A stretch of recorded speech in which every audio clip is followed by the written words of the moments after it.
मेरी दीदी के साथ क्या कर रहे हैं? मुझे ही कुछ करना होगा। तेरी बहन बस हम पर एक बोझ है लक्ष्मी, मैं उसे ज्यादा दिन नहीं पाल सकता। अब एक दिन भी ये लड़की मेरे घर में मुफ्त की रोटियां नहीं तोड़ेगी। शनाया को देखने लड़के वाले आए थे, लेकिन जैसे ही उन्हें पता चला कि उसके माँ बाप नहीं हैं और वो अपनी बहन जीजा के घर रहती है, तो उन्होंने रिश्ता तोड़ दिया। हमें ये रिश्ता मंजूर नहीं है। जिस लड़की का अपना कोई सहारा ना हो, उसे बहू बनाकर क्या फायदा।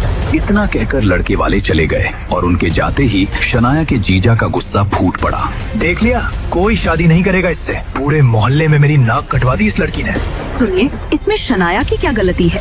लेकिन बात पूरी होने से पहले ही जीजा जी ने लक्ष्मी को जोरदार थप्पड़ मार दिया।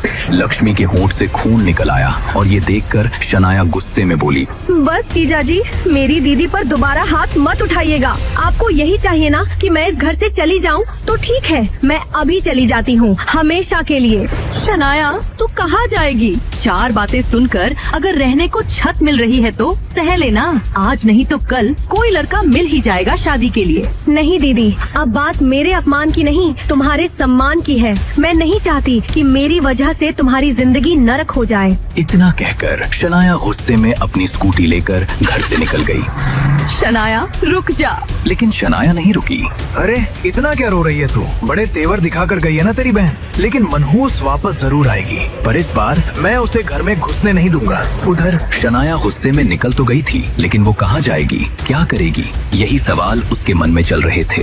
तभी उसने देखा कि एक बूढ़ी दादी सड़क के बीच खड़ी है और एक ब्लैक एसयूवी उनकी तरफ बढ़ रही है। मुझे उन दादी को बचाना होगा। शनाया ने सोचा और अपनी जान जोखिम में डालकर उन दादी को बचा लिया। तब उसने तुरंत उन्हें सड़क के किनारे बैठा दिया। दादी, आप ठीक तो है ना? हाँ बेटा, तुमने मुझे सही वक्त पर बचा लिया, वरना पता नहीं क्या हो जाता। तुम्हारा नाम क्या है? मेरा नाम शनाया शाह है। शनाया, तुम बिल्कुल वैसी ही हो जैसी मैं अपनी पोत बहू चाहती हूँ। क्या तुम मेरे पोते से शादी करोगी? शनाया की आंखें चौड़ी हो गईं। वो दादी जो उससे अभी अभी मिली थी, अचानक उसे अपने पोते से शादी करने को कह रही थी। वो हंसने लगी। आप कहाँ जा रही दादी? मुझे राणा इंडस्ट्रीज जाना है। चलिए, मैं आपको छोड़ देती हूँ। शनाया ने उन्हें स्कूटी पर बिठाया और आगे बढ़ गई। पूरे रास्ते दादी अपने पोते की तारीफों के पुल बांधने लगी। जब उसने उन्हें राणा इंडस्ट्री के बाहर उतारा, तब दादी ने उससे कहा, मेरा पोता इसी बिल्डिंग में काम करता है। वो अभी तक सिंगल है। अगर तुम उसकी जिंदगी में आओगी तो उसकी जिंदगी संवर जाएगी। तुम मेरा नंबर ले लो, अगर तुम्हें लगे तो मुझे बता देना। शनाया ने दादी का नंबर लिया और वो वहाँ से निकल गई। तब दादी अपने पोते वैभव से मिलने गई, जिसके कैबिन से अभी अभी एक लड़की रोते हुए बाहर निकल रही थी। एक और लड़की को रुला दिया वैभव? तब वैभव ने गुस्से से दादी को देखा। और क्या करूं दादी, ये सारी लड़कियां मेरे पैसों के पीछे पागल है। किसी एक को भी प्यार नहीं चाहिए। तभी उसके दादी के चेहरे पर एक मुस्कान आ गई। मैंने आज तेरे लिए एक लड़की पसंद की है। इसे पैसा नहीं, बस तेरा प्यार चाहिए। दादी ने इतना कहते हुए वैभव को शनाया की एक तस्वीर पकड़ा दी। नाम क्या है इसका? शनाया शाह। वैभव बड़े ध्यान से शनाया की तस्वीर देख रहा था और सोच रहा था इस वक्त शनाया कहाँ होगी। वहीं शनाया अपने घर पहुंची तो बाहर से ही उसे अपने जीजा जी के चिल्लाने की आवाज आने लगी। शुभम, तुम मेरे पति हो, इसका मतलब ये नहीं कि मेरी बहन के बारे में कुछ भी बोलोगे। बोलूंगा, और अब तो सीधा करके दिखाऊंगा। तुम्हारी बहन शनाया। शुभम ने इसके आगे एक ऐसी बात कही कि जिसे सुनकर शनाया की आंखें नम हो गईं। उसने रोते हुए अपने मुंह पर हाथ रख लिया। मैं चली जाऊंगी यहाँ से बहुत दूर, अपनी दीदी की जिंदगी से बहुत दूर। लक्ष्मी दीदी को मेरी वजह से बेइज्जत नहीं होने दूंगी मैं। शनाया अपने कमरे में गई और जल्दबाजी में अपने सामान में कुछ ढूंढने लगी। वो कहाँ गया? मैंने कल यही तो रखा था। शनाया ने अपने हैंडबैग का सारा सामान जमीन पर गिरा दिया और उसके सामान के साथ ही गिरा एक कार्ड, जिस पर लिखे फोन नंबर को देख शनाया की सांसें अटक गईं। अब इसके सिवा और कोई चारा नहीं है। शनाया ने कांपते हाथों से वो नंबर डायल किया और 2-3 रिंग होने के बाद ही सामने से एक बुजुर्ग औरत की आवाज आई।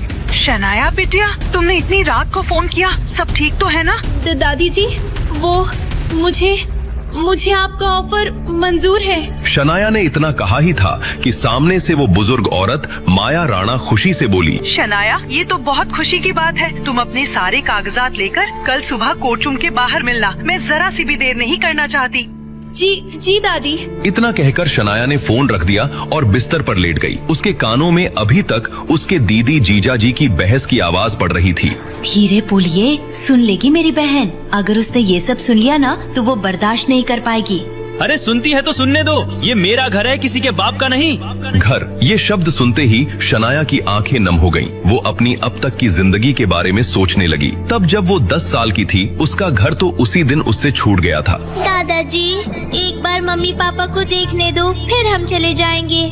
कभी अपना चेहरा नहीं दिखाएंगे। 10 साल की शनाया अपनी बड़ी बहन लक्ष्मी का हाथ पकड़े अपने ही घर के बाहर खड़ी थी। अंदर उसके माँ बाप की लाश पड़ी थी जो एक्सीडेंट में चल बसे थे, लेकिन उन मासूमों को एक बार उनका चेहरा तक देखने नहीं दिया गया। निकल जाओ यहाँ से।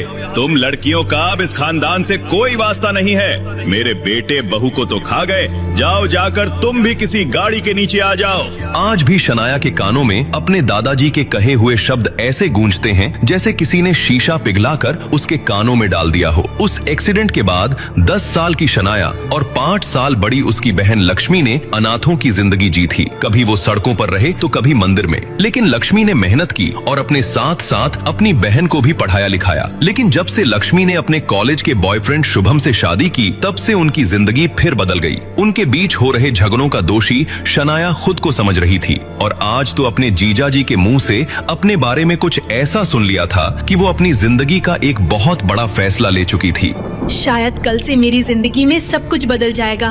क्या मैं ये सब झेल पाऊंगी? इसी सवाल के साथ शनाया ने आंखें मूंद ली और कल सुबह का इंतजार करने लगी। और सूरज की पहली किरण निकलते ही वो किसी को बिना कुछ बताए निकल पड़ी अपनी जिंदगी के एक ऐसे सफर पर जिसका चुनाव उसने कल खुद किया था। इस वक्त वो कोर्ट रूम के बाहर खड़ी किसी का इंतजार करने लगी। शनाया बेटा, शनाया तुम आ गई। माया राणा को देख शनाया, जी दादी। ये मिलो मेरे पोते वैभव से, इसी से होनी है आज तुम्हारी शादी। दादी की बात सुनकर ही शनाया की हार्ट बीट फास्ट हो गई। जी हाँ, दरअसल शनाया ने एक बार माया राणा की जान बचाई थी और उसके बाद से वो शनाया को बहुत पसंद करती थीं। अक्सर उससे मिलने आती और एक दिन तो उसे अपने पोते से शादी करने का ऑफर दे डाला था। पहले तो शनाया ये सब मजाक समझती रही, लेकिन आज दादी की वही ऑफर उसकी नियति बनने जा रहा था। शनाया ने नजर उठाकर वैभव को देखा जो चील नजरों से उसे देख रहा था। कोई भी उसे देखकर बता दे कि ये शादी वो कोई खास मन से तो नहीं कर रहा था। वो दिखने में जितना हैंडसम था, उसका ऑरा उतना ही कोल्ड था। चेहरा बहुत सख्त था और मिजाज भी कुछ ऐसा ही लग रहा था। उसकी आंखों में देखकर तो एक पल के लिए शनाया भी डर गई थी। वो मन ही मन बोली, हे भगवान, ये आदमी राक्षस की तरह मुझे घूर रहा है, जैसे कच्चा चबा जाएगा। इसके साथ मुझे शादी करनी होगी।